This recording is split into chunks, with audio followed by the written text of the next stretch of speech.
quando a gente fala de arrendamento, a gente pensa que, de repente, é uma coisa que pode ser boa. E aí, de repente, boa para quem? Para as duas partes. Como fazer para ter equilíbrio, não é? Porque para ser um negócio, para ser bom, ele não pode arrebentar o outro no meio. Isso. Todo negócio, hoje em dia, a tendência é você buscar em qualquer atividade a chamada relação ganha-ganha, né? Em que ambas as partes saem fortalecidas e têm, digamos assim, um retorno, né? Tem pontos positivos para ambas as partes. Porque no momento em que o negócio pende só para um lado, prejudicando o outro, a tendência é aquilo não ter uma duração maior, uma longevidade maior. E quando ambas as partes estão ganhando, a tendência é que esse negócio prospere, que ele vá durar por mais tempo, né? O arrendamento rural hoje é uma prática muito difundida, né? Não é de hoje, já tem muitos anos. E ele realmente está tendo um espaço muito bom na agricultura, principalmente pelo tipo de agricultura que a gente vive hoje no Brasil. Uma agricultura de grande extensão, uma agricultura de precisão, e aí muitas vezes exige um investimento muito alto para você ter competitividade no mercado.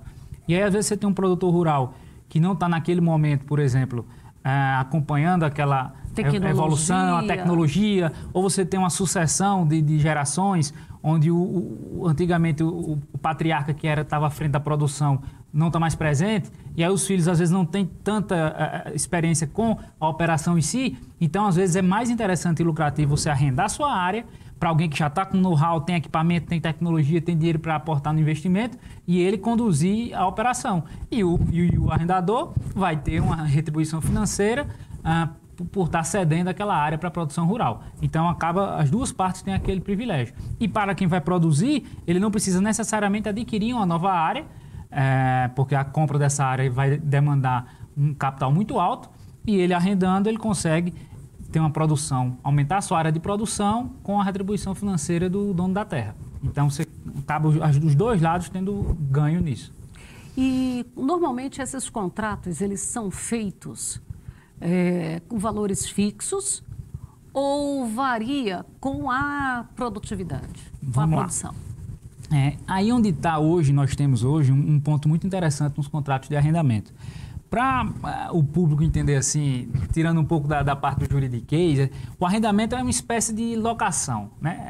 É semelhante a uma locação, mas com o arrendamento rural tem uma coisa mais específica. Você cede uma terra, um imóvel rural para a produção naquele imóvel.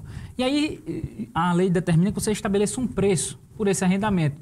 Geralmente é pago anualmente, né? Um pagamento anual pela utilização da terra. Considerando que a safra seja anual também, né? Não, existe, você pode fracionar os pagamentos, mas em geral, na prática, hoje em dia a gente tem os pagamentos anuais, podem ser semestrais, safra, safrinha, depende muito de como vai ser ajustado. Na maioria das vezes o pagamento é anual. Mas a questão hoje que nós temos a lei prevê que uma vez acertada a área a ser arrendada, o tipo de exploração e colocando isso e o valor do arrendamento, o problema que nós temos hoje de prático esses arrendamentos hoje, em quase a totalidade, mais do que 90%, pelo menos do sul até aqui o centro-oeste, ela é feito por sacas de soja. Então, por exemplo, o produtor vai arrendar lá 400 hectares para produzir soja ou milho, o que for, e ele diz, o arrendamento eu vou pagar ao arrendador 13, 15, 16 sacas de soja por hectare. E aí, geralmente, é assim que se forma um contrato de arrendamento rural. O problema que nós temos é que essa é a prática. E na lei, a estipulação era que esse pagamento anual, ou semestral, como fosse, mas ele deveria ser estipulado de uma forma fixa em dinheiro. Em valores monetários. Em valores monetários. O arrendamento dessa propriedade, R$100 mil por ano, R$100 mil por mês, dependendo do volume, semestrais, não interessa, a frequência pode ser estabelecida, mas deveria ser pago em espécie, em dinheiro. E aí a lei determina isso. Se você foge do que determina a lei, em tese o contrato ele não teria validade nesse ponto, nessa cláusula com relação ao valor. Isso, na prática, a princípio não gera confusão, porque você acerta em produto, o arrendador e arrendatário, um está recebendo, o outro está pagando, está tudo correndo normal no contrato, beleza, não há problema, não vai ter questionamento sobre essa cláusula. Acontece que quando há um problema, quando, por exemplo, o arrendatário não está cumprindo com o seu dever, o arrendador quer retomar o imóvel, né? e precisa fazer uma ação de despejo. Para fazer a ação de despejo, ele tem que ter uma quantia fixa do que está sendo devido, por exemplo.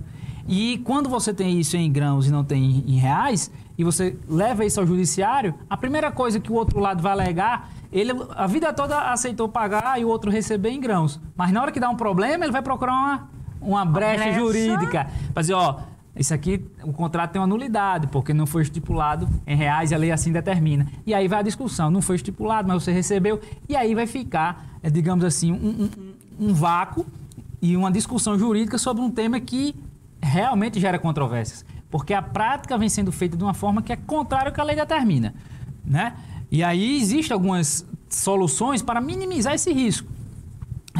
Recentemente eu até participei de um curso no IBDA e eu até já havia pensado nisso, e o professor, tem que ser justo, o professor Albenir Cherubini, muito bom, um grande especialista em contratos agrários, veio com essa mesma ideia no curso, apresentou e já era o que eu vinha pensando.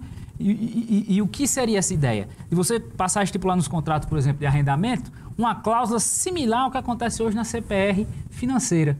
Que na CPR a gente tinha o mesmo problema ao avesso, né? Você tinha que a CPR, obrigatoriamente, você fazia uma CPR para entregar uma quantidade X de grãos ou o produto que fosse, e você tem que receber em grãos. Não receber o dinheiro equivalente aos grãos. Pelo menos na lei não determinava isso. E aí podia haver um ajuste e tal, mas não era o que determinava a lei. E aí veio agora uma alteração mais recente que modificou. Você tem agora uma CPR financeira, que é uma CPR que atribui o grão, mas que pode ser pago em dinheiro, desde que siga os padrões, convertendo em dinheiro, desde que siga tais parâmetros, tais cotações, e aí você estabelece os parâmetros para converter o grão em valor monetário. E essa mesma ideia é o que nós imaginamos que deveria ser a atitude agora do nosso legislador federal, né, de fazer uma alteração legislativa, um emenda para que alterasse a lei nesse ponto. Porque você poderia ter uma alteração legislativa dizendo, ó, o arrendamento ele pode ser pago preferencial, estipulado, por exemplo, seu pagamento preferencialmente em dinheiro, mas também pode ser pago em produtos, desde que você siga tais parâmetros. Aí vem com os mesmos parâmetros, similar ao que aconteceu na alteração da CPR. Com isso, você elimina uma grande discussão e risco jurídico que esses contratos hoje têm. Enquanto está tudo bem, maravilha. Mas quando gera algum problema que tem que desaguar no judiciário, o desrespeito a esse tema nos contratos, que é o que a maioria tem, pode causar uma discussão com relação a isso.